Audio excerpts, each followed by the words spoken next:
AutoCAD দিয়ে বৃত্তাকার সিঁড়ি তৈরি করেন খুব সহজে, খুব সহজভাবে বোঝাবো। বিশেষ করে যারা নতুন আছেন তারা এই ভিডিওটা দেখবেন। সার্কেলের শর্টকাট সি লেখে এন্টার, এটা কিন্তু আমরা সবাই জানি। এখান থেকে 3 ফিট একটা নিয়ে নেবেন, 3 ফিটের একটা সার্কেল, আশা করি নিতে পারবেন।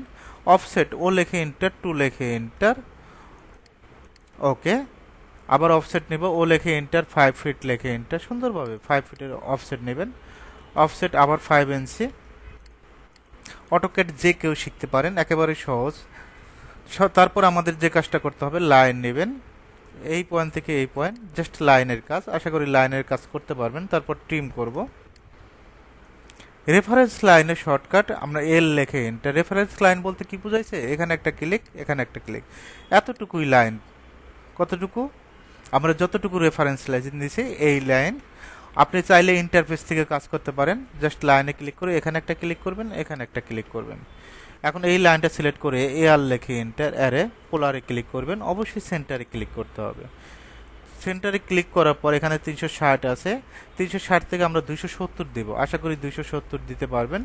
আর ধাপ হবে আমাদের 24টা, 24 দিয়ে দিব।